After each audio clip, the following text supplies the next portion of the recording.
موضوع الدرس فی انزال السکینۃ علی المؤمنین، سورۃ الفتح، تفسیر ابن کثیر۔ الحمد للہ رب العالمین، والصلاة والسلام علی اشرف الانبیاء وسید المرسلین، سیدنا محمد وعلی آلہ واصحابہ اجمعین۔ اللهم صل على سيدنا محمد وعلى آل سيدنا محمد كما صليت على إبراهيم وعلى آل إبراهيم في العالمين إنك حميد مجيد۔ أعوذ بالله من الشيطان الرجيم، بسم الله الرحمن الرحيم۔ هو الذي أنزل السكينة في قلوب المؤمنين ليزدادوا إيمانا مع إيمانهم، ولله جنود السماوات والأرض، وكان الله عليما حكيما۔ ليدخل المؤمنين والمؤمنات جنات تجري من تحتها الأنهار خالدين فيها ويكفر عنهم سيئاتهم وكان ذلك عند الله فوزا عظيما۔ ويعذب المنافقين والمنافقات والمشركين والمشركات الظانين بالله ظن السوء عليهم دائرة السوء، وغضب الله عليهم ولعنهم وأعد لهم جهنم وساءت مصيرا۔ ولله جنود السماوات والأرض، وكان الله عزيزا حكيما۔ اللہ تبارک و تعالی نے ان آیات مبارکہ میں ارشاد فرمایا ہے کہ وہی ذات جس نے اتارا سکینہ مومنین کے دلوں میں تاکہ زیادہ ہو ان کا ایمان کے ساتھ۔ اللہ ہی کے لیے ہیں لشکر آسمانوں اور زمینوں کے، اور اللہ ہے جاننے والا اور حکمت والا۔ اب آپ دیکھیں کہ ان آیات مبارکہ میں جو ہم نے تلاوت کی ہیں یا اس سے پہلے پڑھی ہیں، اللہ نے 4 نعمتوں سے نوازا ہے۔ اچھی طرح دماغ میں بٹھا لیں کہ سورۃ فتح کے اندر اللہ نے 4 نعمتوں کا ذکر فرمایا کہ اس فتح مبین یعنی صلح حدیبیہ کے برکات و ثمرات سے اللہ نے آپ کی پہلی پچھلی سب خطائیں معاف فرما دی۔ دوسری یہ ایک نعمت، دوسری نعمت وَيُتِمَّ نِعْمَتَهُ عَلَيْكَ، اور اللہ نے اپنی نعمت آپ پہ پوری کر دی، یہ دوسرا انعام۔ تیسرا انعام فرمایا وَيَهْدِيَكَ صِرَاطًا مُسْتَقِيمًا، اور تمام فیصلوں میں ہم نے آپ کو صراط مستقیم پر ہدایت دی۔ یہ 3 انعام۔ اور چوتھا انعام کیا تھا وَيَنْصُرَكَ اللَّهُ نَصْرًا عَزِيزًا، اور اللہ تبارک و تعالی نے آپ کی مدد کی اور کریں گے ایسی مدد جو بالکل غالب اور قوت والی ہو۔ یہ 4 انعامات تھے جو حضور پہ آ گئے، اور صاف بات ہے کہ حضور صلی اللہ علیہ وسلم پر جب انعام ہوتا ہے تو اس کا ثمرہ جو ہے وہ امت کو بھی ملتا۔ اب اللہ تبارک و تعالی نے ان مومنین کے بارے میں ارشاد فرمایا کہ جو مومنین آپ کے ساتھ تھے هو الذی انزل السکینۃ علیہم، سب سے پہلے تو یہ سمجھیں کہ سکینہ کا کیا معنی ہے۔ بعض مفسرین اسلاف میں سے فرماتے ہیں سکینہ کا معنی ہے رحمت، کہ اللہ نے ان پہ اپنی رحمت اتاری، اور بعض علماء فرماتے ہیں کہ سکینہ کا معنی ہے طمانینت، اطمینان، جس کو آپ کہتے ہیں نا اطمینان قلب، کہ دل میں اطمینان نازل فرما دیا تاکہ ان کا ایمان جو ہے اور بڑھ جائے۔ یہ ایک علمی مسئلہ ہے کہ کیا نفس ایمان بڑھ جاتا ہے، یا بعض علماء فرماتے ہیں کہ ایمان بڑھ جانے کا معنی یہ ہے کہ اس کے ثمرات مرتب ہوتے ہیں۔ جیسے ایک درخت ہے، اس کی شاخیں بڑھ گئی، اس کے پھول بڑھ گئے، اس کا ثمر بڑھ گیا، لیکن اصل درخت تو ایک ہی رہے گا۔ اور بعض علماء فرماتے ہیں کہ ایمان جو ہے، نفس ایمان، اس میں بھی اضافہ ہوتا، الایمان یزید و ینقص۔ اور اس کی مثال یوں سمجھ لیں کہ مثلا اللہ نے حکم دیا نماز کا، ایمان لے آئے، پھر اللہ نے حکم دیا زکوٰۃ کا، اس پر بھی ایمان لے آئے، تو ایمان بڑھ رہا ہے۔ پہلے صرف نماز پر تھا، اب اللہ نے زکوٰۃ فرض کی، اس پر بھی ایمان لے آئے تو ایمان بڑھ گیا۔ اللہ نے حج فرض کیا، ایمان لے آئے اور ایمان بڑھ گیا۔ اللہ نے روزے فرض کیے، ایمان لے آئے اور ایمان بڑھ گیا۔ اللہ نے جہاد فرض کیا، ایمان لے آئے، تو ان کا اس طرح ایمان بڑھتا۔ اب یہ خاص اللہ نے جو اطمینان یا رحمت اتاری ہے، اس کا مفہوم سمجھیں کہ مقصد کیا ہے، کیونکہ ہر چیز میں حکمت ہے۔ جیسے میں نے عرض کیا تھا نا، اللہ چاہتے تو حضور پاک یہ سفر ہی نہ فرماتے۔ حضور صلی اللہ علیہ وسلم کو اللہ بتلا دیتے کہ اس سال آپ کو نہیں جانا، نہیں ہے، لیکن پھر یہ ساری جو امتحان ہے، اور پھر اس کے بعد حدیبیہ میں صلح ہے، اور اس دوران میں جو اتار چڑھاؤ ہے اور بحران ہیں، ان کا کیسے امتحان کیسے ہو، تو حکمت تھی اللہ کی۔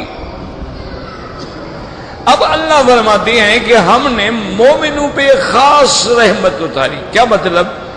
اس کی علماء نے لکھا ہے کہ جب حضور نے اعلان فرمایا کہ بھئی عمرے کے لیے جانا ہے،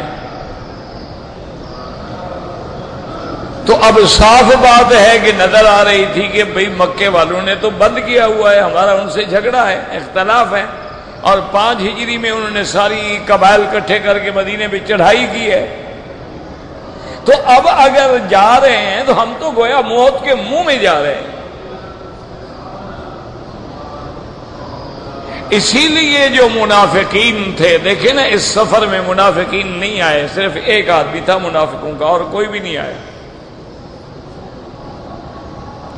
انہوں نے یہ کہنا شروع کیا، انہوں نے کہا بھئی یہ تو خود بخود مسلمان اپنے آپ کو موت کے منہ میں لے جا رہے ہیں، کہ وہاں جب جائیں گے مکے میں 450 میل مدینے سے دور، نہ وسائل، نہ کمک، نہ طاقت، نہ لشکر، تو مکے والے تو ان کو کھا جائیں۔ تو یہ ایک مسئلہ تھا نا، بہت بڑا امتحان تھا، لیکن صحابہ نے کہا کہ اللہ کے رسول کا حکم ہے، ہم جائیں گے۔ اللہ نے وہ جو اطمینان دلوں میں اتارا تھا نا، وہ حضور کے کہنے پہ مطمئن تھے کہ جو اللہ کا نبی فرما رہے ہیں حاضر۔ یہ بہت بڑا امتحان تھا۔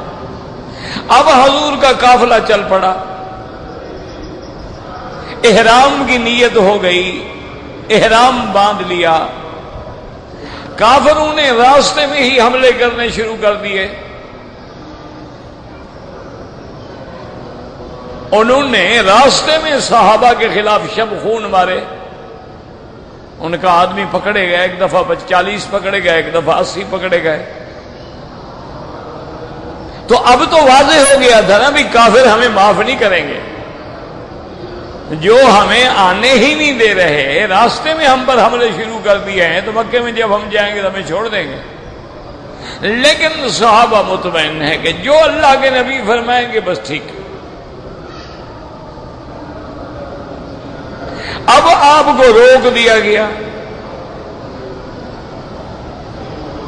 اب حضور صلی اللہ علیہ وسلم رک کے بیٹھے ہوئے ہیں، تو یہ بہت بڑا امتحان تھا نا کہ یا رسول اللہ آپ نے خواب دیکھا ہم عمرہ کریں گے، تو عمرہ کیوں نہیں ہوا؟ نبی کا خواب تو سچا ہوتا ہے، نبی کا خواب جو ہے وہ تو وحی ہوتی ہے، وہ سچا ہوتا ہے، تو آپ کا خواب کیسے غلط ہو رہا ہے؟ تو یہ بہت بڑا امتحان تھا نا مسلمانوں کے لیے، لیکن ثابت قدم رہے کہ بھائی ٹھیک ہے، اللہ کی حکمت ہوگی۔ اب حضور پاک کو پتہ لگا کہ حضرت عثمان شہید ہو گئے، حضور نے فرمایا کہ بایعونی، آؤ بیعت کرو، ہم بالکل اس وقت تک کفار سے لڑیں گے جب تک کہ موت نہ آ جائے۔ اب بیعت کے لیے تیار ہو گئے، کتنا اطمینان ہے کہ حضور کہتے ہیں آ جاؤ، مگر ٹھیک ہے جی ہم مرنے کے لیے تیار ہیں، عمرہ کرنا ہے عمرے کے لیے تیار ہیں، طواف کرنا ہے حاضر ہیں، اب جناب ہم نے لڑنا ہے اور ہتھیار بھی نہیں ہے تب بھی حاضر ہیں۔ تو یہ کوئی معمولی امتحان تو نہیں تھا۔ اب جناب پتہ لگ گیا کہ حضرت عثمان زندہ ہیں، بیعت بھی ہو گئی، اب صلح کی شرطیں شروع ہو گئی ہیں۔ حضور نے فرمایا ہم صلح کرتے ہیں، انہوں نے کہا جی ہم حاضر ہیں، جو آپ کریں۔ صلح میں ایسی شرطیں لکھی گئیں جو بظاہر جو ہے مسلمانوں کے خلاف ہیں، لیکن حضور نے ساری صلح کی شرطیں مان لی، صحابہ نے بھی مان لی۔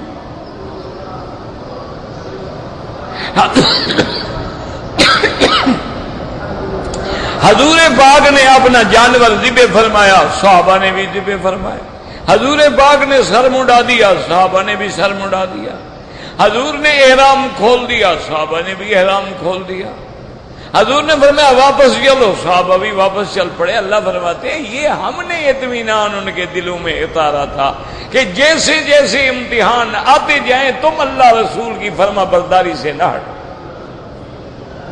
یہ معمولی بات نہیں ہوتی کہ ایک ہی دن میں کہا جائے لڑنا ہے پھر کہیں نہیں لڑنا ہے، ایک ہی دن میں کہہ دیا جائے کہ جناب جانا ہے اور پھر کہا جائے جی واپس جاؤ، یہ کوئی معمولی بات تو نہیں تھی۔ اللہ فرماتے ہیں اس لیے صحابہ اپنے ایمان پہ جمے رہے، قائم رہے، ثابت قدم رہے۔ وجہ کیا تھی کہ ہم نے ان کے دلوں میں سکون اتار دیا تھا، ہم نے سکینہ اتار دی تھی، ہم نے ان کے دلوں میں اطمینان کی لہر بھیج دی تھی کہ تمہارا کام یہ ہے اطیعوا اللہ و اطیعوا الرسول، حضور پاک کے حکم کی تعمیل کرو، اور جو حضور حکم فرمائیں سر تسلیم خم ہے، بس گردن جھکا دینا۔ اس لیے فرمایا هو الذی انزل السکینۃ فی قلوب المؤمنین، اور قدم قدم پہ صحابہ کا ایمان بڑھتا جا رہا ہے۔ ایک امتحان سے گزرتے ہیں، ایک اور امتحان آ جاتا ہے، ایک دریا سے گزرتے ہیں، ایک اور دریا آ جاتا ہے، لیکن صحابہ ثابت قدم میں کھڑے ہیں۔ میدان بدر ہو تو ثابت قدم ہے، میدان احد ہو تو ثابت قدم ہے، صلح حدیبیہ ہو تو ثابت قدم ہے۔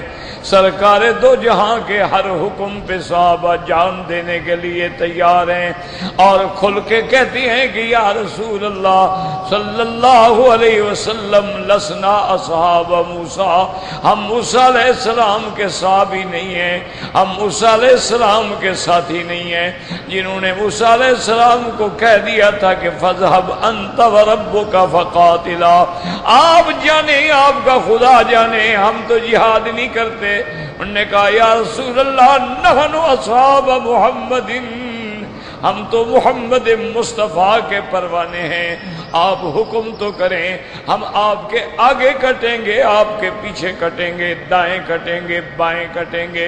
میرا مدنی جب تک زندگی کی ایک رمق باقی ہے ہم کبھی یہ برداشت نہیں کر سکتے کہ کوئی تیر میرے مدنی کی طرف آئے۔ اگر ڈھالیں ٹوٹ جائیں گی تو ہم ہاتھ آگے دے دیں گے، اگر ہاتھ بھی شل ہو جائیں گے تو ہم سینہ دے دیں گے۔ ہر تیر اپنے سینے پہ روکیں گے لیکن محمد مصطفیٰ پہ نہیں آنے دیں گے۔ یہ وہ ایمان ہے۔ هو الذی انزل السکینۃ فی قلوب المؤمنین لیزدادوا ایمانا مع ایمانہم۔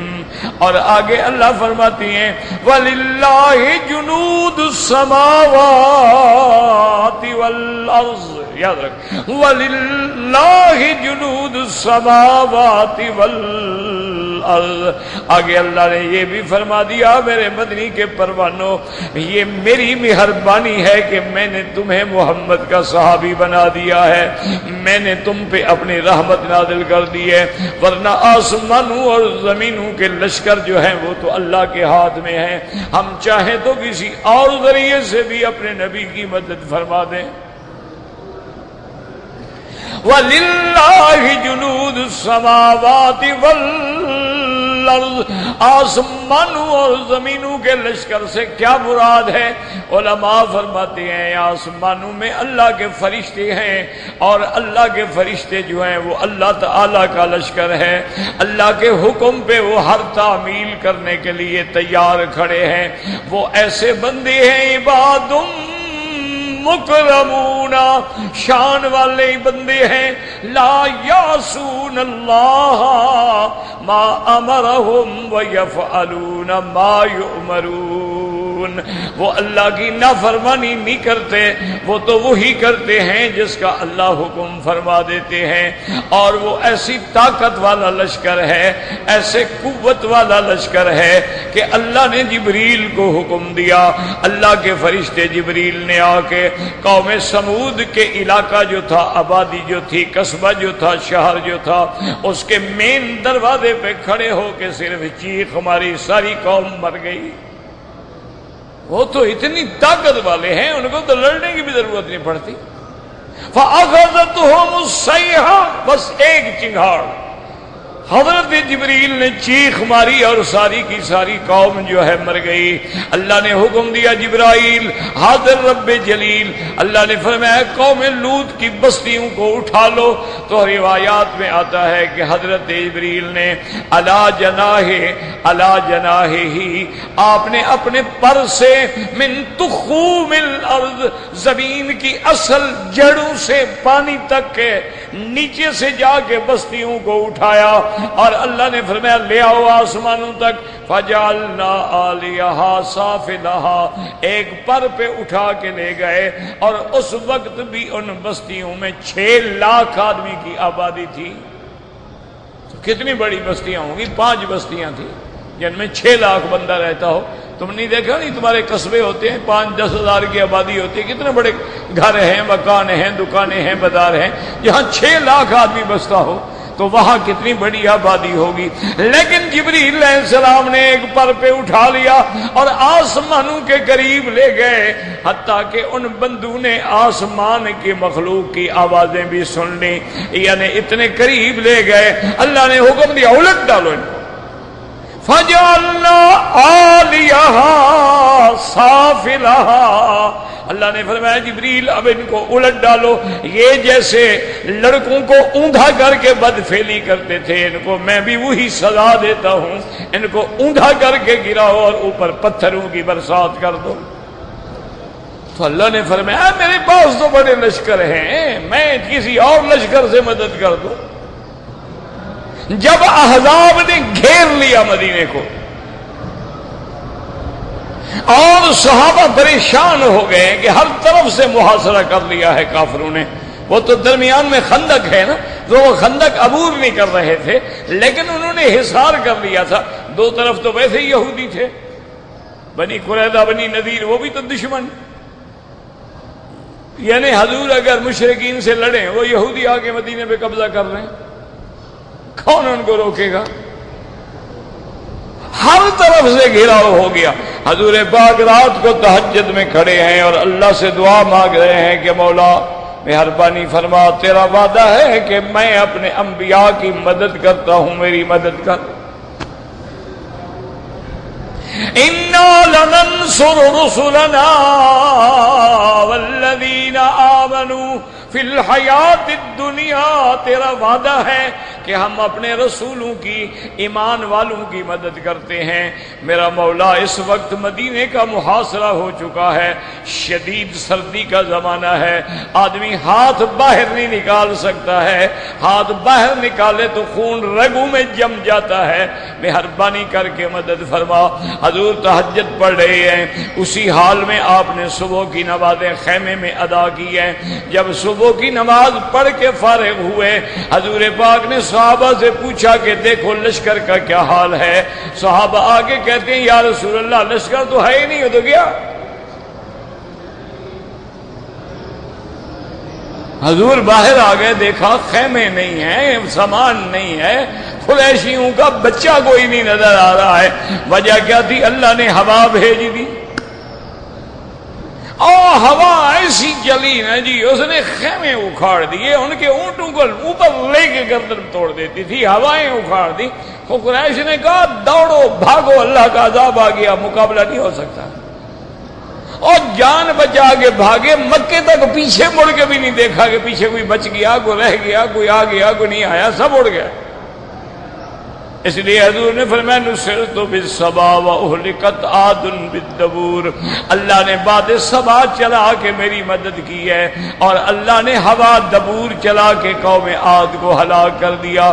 اللہ نے فرمایا صحابہ میرے مدنی کے پروانوں، یہ نہ سمجھو کہ تم میرے مدنی کے مددگار ہو، میرے تو اور لشکر بھی موجود ہیں، میں چاہوں تو فرشتے بھیج دوں، میں چاہوں تو ہوائیں بھیج دوں، جو چاہوں بھیج دوں، میں چاہوں تو پانی کو حکم دے دوں فرعون کو غرق کر دوں، میں چاہوں تو زمین کو حکم دے دوں کہ قارون کو زمین غرق کر دے۔ فخسفنا به وبداره الارض، اور اگر میں چاہوں تو آگ کو حکم دے دوں، میں تو جس چیز کو چاہوں، میں چاہوں تو ابابیل بھیج کے ہاتھی بروا ڈالوں، میں چاہوں تو ایک مچھر بھیج کے نمرود کو بروا ڈالوں، میں چاہوں تو ایک ڈنڈا بھیج کے فرعون کو تباہ کر دوں۔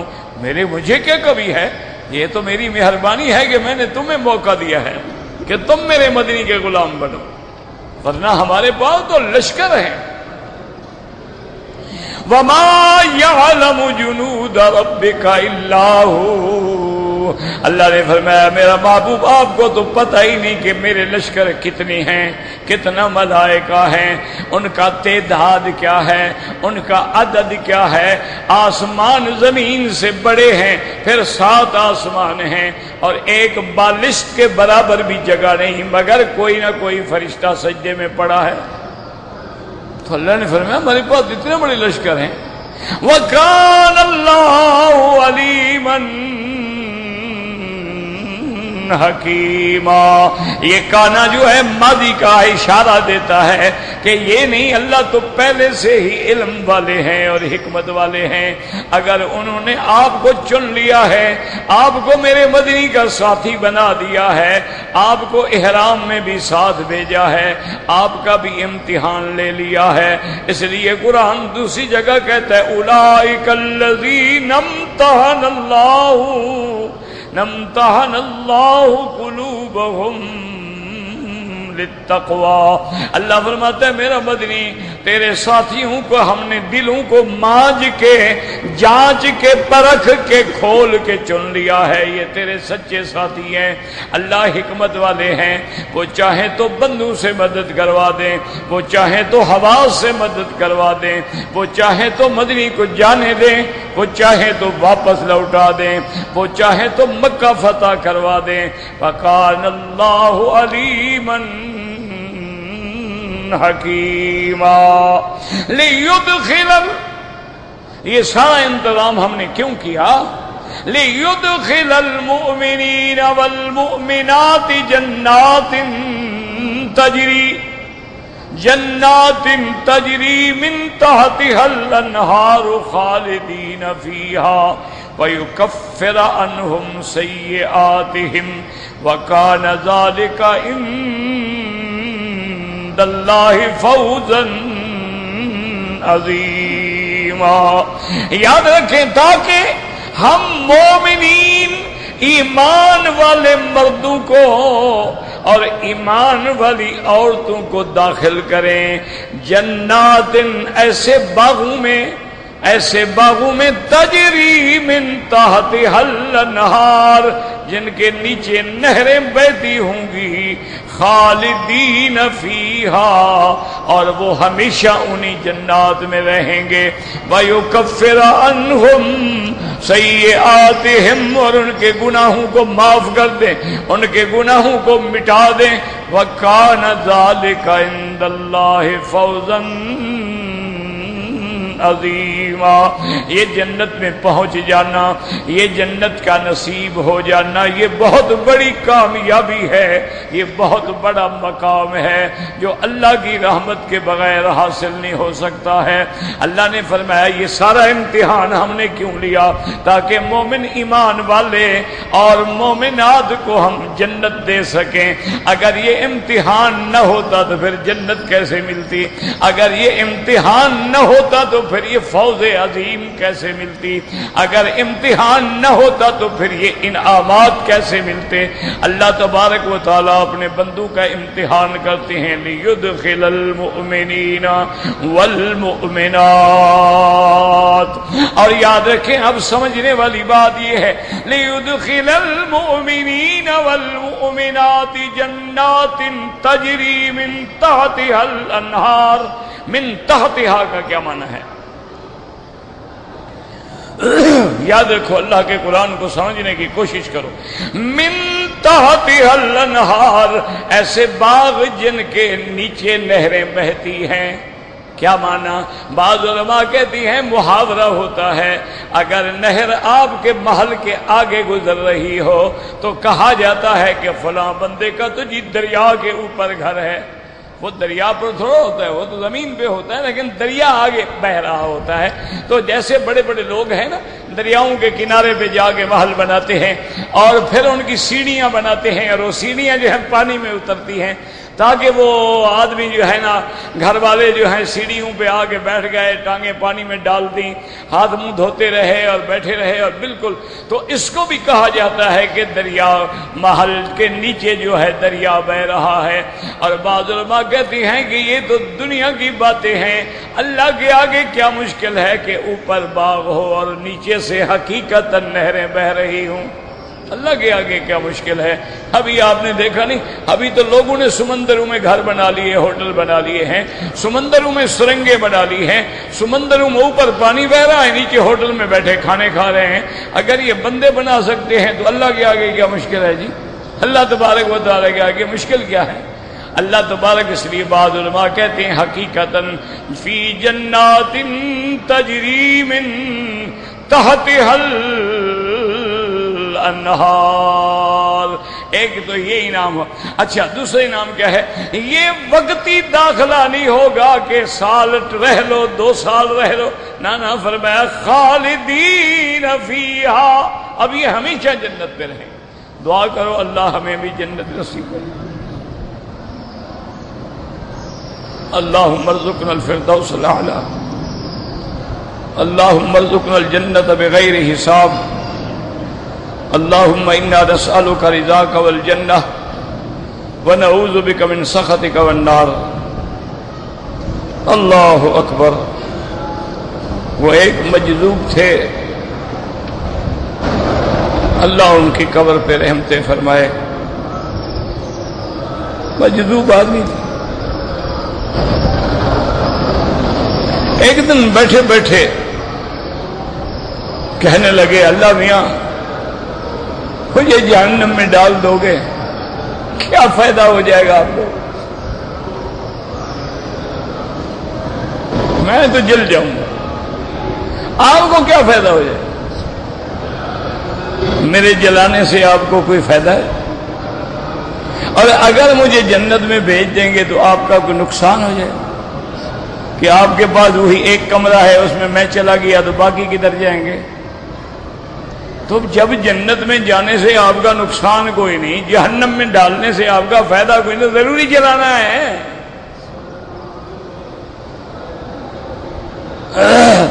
یہ اللہ والوں کی باتیں ہوتی ہیں، یہ آپ کے ہماری سمجھ سے بالا تر باتیں ہوتی ہیں، یہ ان کی باتیں ہیں جن کا اللہ کے ساتھ تعلق ہوتا ہے۔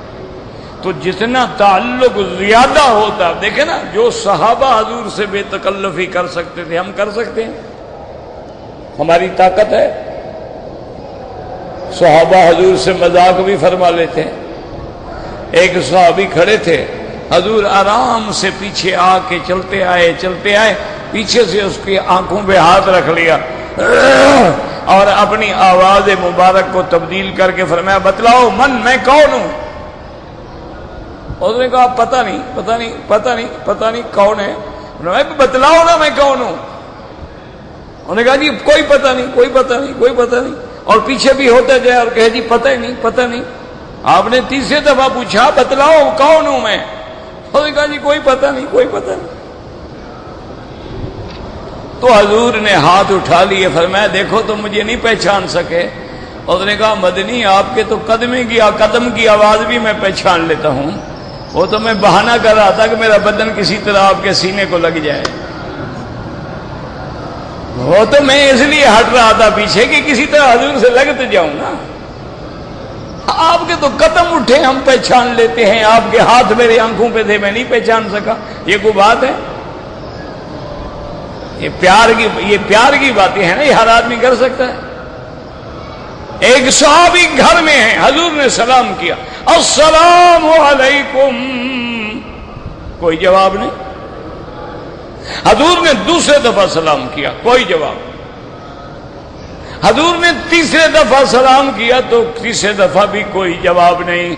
حضور واپس آ گئے، چونکہ شریعت کا حکم یہ ہے کہ کسی کے گھر پہ 3 دفعہ آواز دو، اگر اندر سے جواب نہ ملے تو واپس آ جاؤ، مانا ہے کہ گھر میں مرد نہیں ہے۔ یہ تو نہیں نا کہ بس گردن پہ سوار ہو جاؤ، ہو نہ ہو کھڑے ہیں جناب دروازے پہ،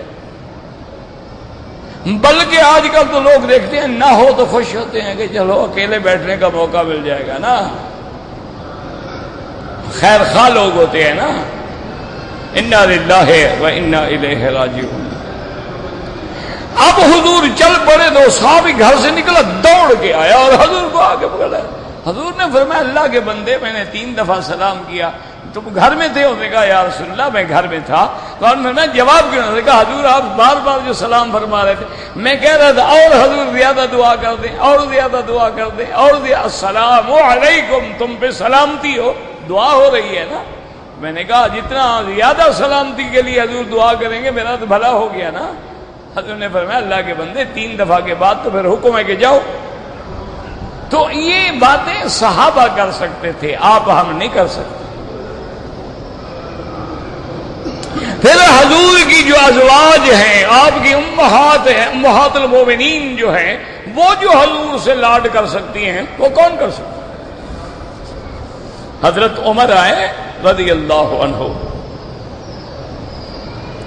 اور اپنی بیٹی بی بی حفصہ کو ڈانٹ دیا، کہا کہ حفصہ تمہیں میں نے کئی دفعہ سمجھایا ہے کہ حضور کو تنگ نہ کیا کرو، اگر گھر میں خرچہ نہ ہو، پیسہ نہ ہو، کچھ نہ ہو، مجھ سے مانگ لیا کرو، کیوں حضور کو تنگ کرتی ہو بار بار؟ اب اچھا ہوا نا حضور نے چھوڑ دیا۔ تو بی بی حفصہ بتائے کیا کہتی؟ اور نے کہا عمر جاؤ جاؤ گھر اپنا کام کرو، ہم جانے ہیں نبی جانے، تم کون ہو میاں بیوی کے درمیان میں آنے والے ہیں؟ جاؤ جاؤ اپنا کام کرو۔ بڑا آ گیا نصیحت کرنے والا، ہماری مرضی ہے، ہم جانے، محمد مصطفیٰ جانے، بیوی جانے، خامن جانے، تم کون ہو دخل دینے والے؟ حضرت عمر چپ کر کے چلے گئے کہ کیا اب کیا کہے وہ، حالانکہ بیٹی ہے ان کی۔ انہوں نے کہا حضور ناراض ہو گئے تو ہم سے ہو گئے، تمہیں کیا؟ اب یہ بات بیوی کہہ سکتی ہے اور دنیا کا کوئی بندہ نہیں کہہ سکتا کہ حضور ناراض ہو جائیں تو کیا ہو گیا، حضور ناراض ہو جائیں ہم تو جہنم میں گئے۔ ہمارا تو کھانا خراب ہو جائے، یہ تو بیوی کا مقام ہے نا، اس کو پتا ہے نا میرا محبوب ناراض نہیں ہوگا، یہ اگر ناراضگی ہے تو یہ بھی محبت کا ایک رنگ ہے۔ تو اس لیے اب اللہ فرماتے ہیں، اب یہاں غور کریں، لِيُدْخِلَ الْمُؤْمِنِينَ وَالْمُؤْمِنَاتِ فِي جَنَّاتٍ تَجْرِي مِن تَحْتِهَا الْأَنْهَارُ۔ پہلی جزا کیا ملی؟ جنت۔ دوسری کیا ملی؟ خالدین فیہا، اس میں ہمیشہ رہیں گے۔ اور تیسری نعمت کیا ملی؟ وَيُكَفِّرَ عَنْهُمْ سیئاتہم۔ یہاں لفظ یاد کرو، قرآن پڑھا کرو، میں نے کئی دفعہ کہا نا، خدا کے لیے قرآن پڑھو۔ اب دنیا میں کوئی پیر شیر نہیں رہے جن سے ہدایت ملے، اب قرآن پڑھو، حدیث پڑھو، قرآن کا مطالعہ کرو اور بار بار قرآن کا مطالعہ کرو۔ وَيُكَفِّرَ عَنْهُمْ سَيِّئَاتِهِمْ۔ یکفر، یاد رکھو لفظ آتے ہیں یغفرہ، معاف کر دیا، یعفو، عفو کر دیا، درگزر کر گئے، کفار یکفر، کفر کا کیا معنی؟ مٹا دینا۔ اللہ فرماتے ہیں ہم ان کے گناہوں کو مٹا دیں گے۔ کیا مطلب مٹا دیں گے؟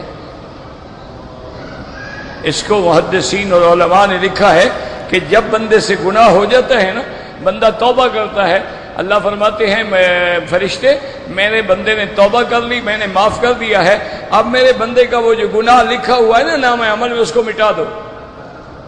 اللہ میاں لکیر پھیر دیتے ہیں، نہیں نہیں نہیں، میرے بندے کو پھر نظر کیوں آئے کہ میں نے یہ گناہ کیا تھا؟ جب میں نے مٹا دیا ہے تو بات ہی ختم ہو گئی نا، ہم نے مٹا دیا ہے، ہم اس کو اب تانا نہیں دیں گے کہ تم نے یہ گناہ کیا تھا، یہ کیا تھا، یہ کیا تھا، دیکھو ہم نے مٹا دیا ہے۔ نہیں، مٹا دو بس، وہ نامہ عمل میں لکھا ہی نہ رہے۔ وَيُكَفِّرَ عَنْهُمْ سَيِّئَاتِهِمْ۔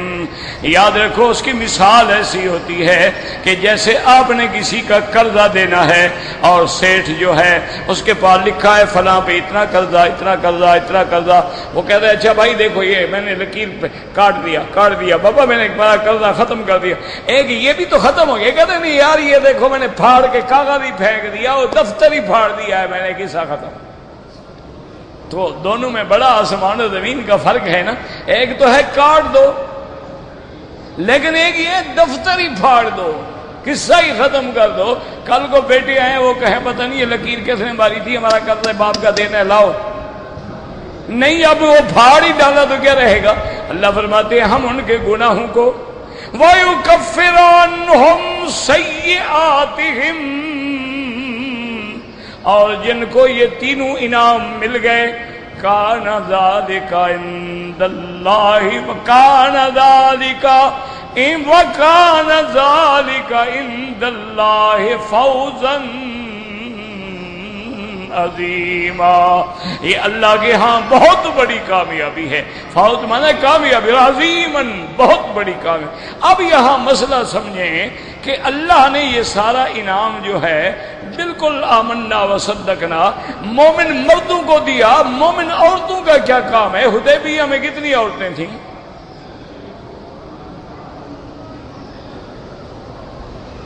حضور کے ساتھ بھی فقط بی بی ام سلمہ تھی۔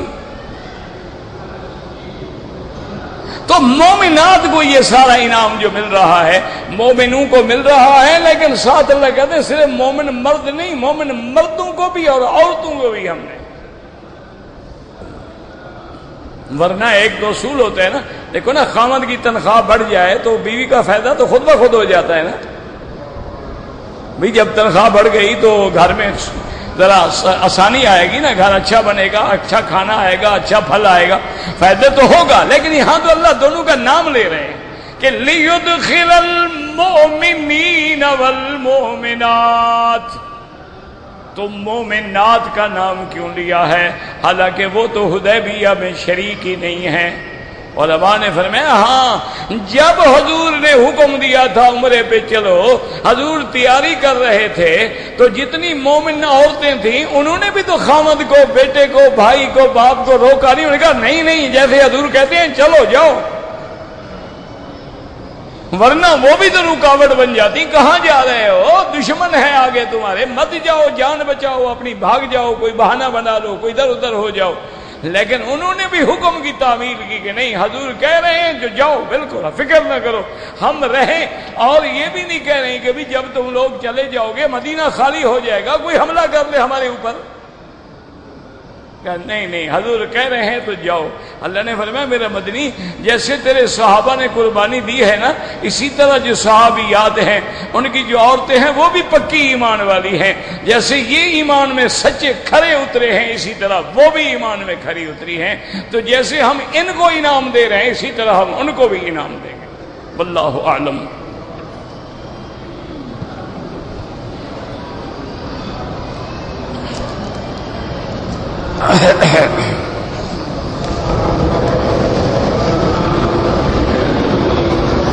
مور حلال ہے، کوئی دیکھا ہوا ہوگا کسی کا، چڑیا گھر سے تو نہیں چرا رہے ہو، بہرحال حلال ہے۔ عبد الرسول نام رکھنا بالکل منع ہے۔ عبد المسیح جو ہے یہ عیسائیوں کا نام ہے، عبد مانا بندہ، تو کیا یہ نبی کا بندہ ہے؟ اللہ کے نام کے ساتھ عبد اللہ، عبد الرحمن، عبد الرحیم، عبد الخالق، عبد المالک، اگر عبد الرسول کہو گے پھر تم رسول کے بندے ہو گئے، بالکل ناجائز ہے۔ اسی طرح غلام رسول بھی ناجائز ہے۔ عبد الدینار، عبد الدراہم، عبد المسیح سب نبی بخش، رسول بخش، فقیر بخش، حسین سب کافرانہ نام ہیں۔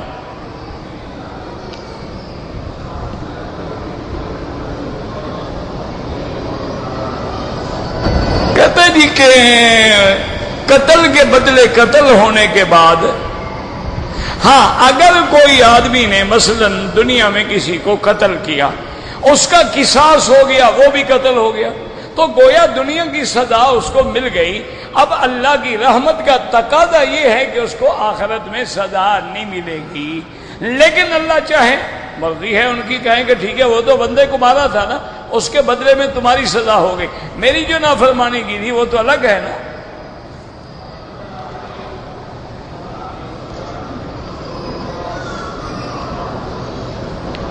داڑھی رکھنا واجب ہے۔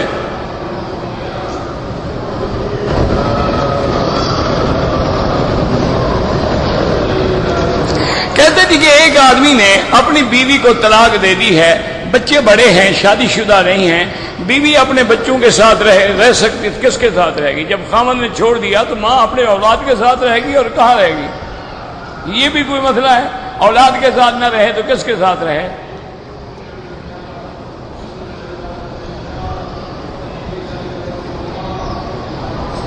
میری والدہ حج کے لیے آ رہی ہے، وہاں سے محرم تو نہیں ہے، ہمارے دور کے رشتہ دار ہیں ان کے ساتھ، بہرحال اگر بوڑھی عورت ہے اور عورتوں کا قافلہ بھی ہے تو ان کے ساتھ مل کے آ سکتی ہے، اگر جوان عورت ہے تو تیرے رشتہ داروں کے ساتھ مل کے نہیں آ سکتی۔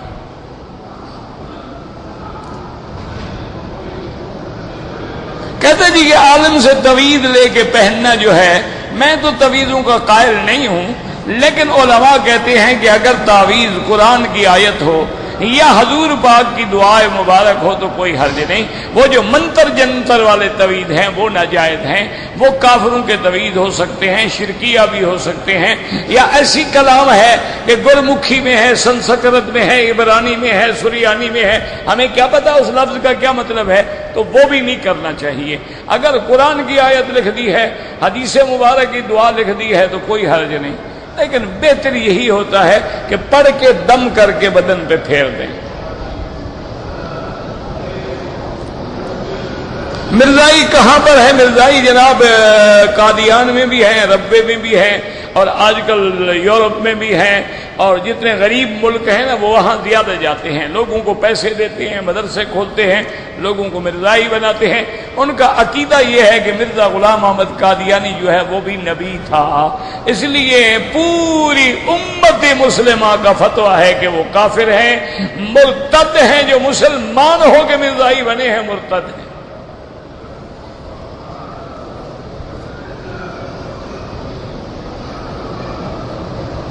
اللہ نے جو نصیب میں لکھا ہے بالکل وہ تو لکھا ہے، لیکن اسی اللہ نے یہ بھی حکم دیا ہے کہ کوشش کرو، صرف لکھے پہ نہ بیٹھ جاؤ، کوشش بھی کرو۔ الیس للانسان الا ما سعی۔ نماز جنازہ پڑھنے کا یہ ہے کہ 4 تکبیریں ہیں، اور پہلی تکبیر کے بعد ثنا ہے، دوسری تکبیر کے بعد درود پاک ہے، اور تیسری تکبیر کے بعد دعا ہے، اور اس کے بعد سلام ہے۔ سرکار دو جہاں صلی اللہ علیہ وسلم کی ولادت، اس میں تو کوئی شک نہیں ہے، یاد رکھو کہ ربیع الاول کے مہینے میں ہوئی، اس میں کوئی اختلاف نہیں، اور اس میں بھی کوئی شک نہیں ہے کہ یوم الاثنین یعنی سوموار کی رات ہو، یہ تو متفق علیہ بات ہے۔ اچھا خدا کی شان دیکھو، آپ کی ولادت بھی سوموار کی رات ہے، آپ کی نبوت بھی سوموار کی رات ہے، آپ کی ہجرت بھی سوموار کی رات ہے، اور وفات بھی سوموار کی رات۔ باقی ولادت میں قول ہیں، بعض علماء کہتے ہیں کہ 12 ربیع الاول ہے، لیکن زیادہ راجح قول جو ہے یعنی زیادہ پکا قول جو ہے وہ 9 ربیع الاول ہے۔ اس کی وجہ یہ ہے کہ آج کل تو کمپیوٹر کا زمانہ ہے نا، آج تو آدمی چاہے تو 1000 سال آنے والا جو ہے اس کی تاریخ بھی دیکھ سکتا ہے، اور 1000 سال جو گزر گیا ہے اس کی بھی تاریخ دیکھ سکتا ہے۔ تو اب جو علماء نے حساب کیا ہے وہ بتلاتے ہیں کہ 12 ربیع الاول کو سوموار کی رات بنتی ہی نہیں، اور سوموار میں ولادت میں جھگڑا ہی کوئی نہیں، تو لہذا آپ کی ولادت 9 ربیع الاول ہے، لیکن آپ کی وفات جو ہے وہ 12 ربیع الاول، وفات کے اندر کوئی اختلاف نہیں۔ تو بہرحال یہ تاریخی باتیں ہیں، اصل بات یہ ہے کہ اللہ ہمیں حضور صلی اللہ علیہ وسلم کی محبت بھی، اطاعت بھی، اور آپ کے غلامی نصیب فرمائے۔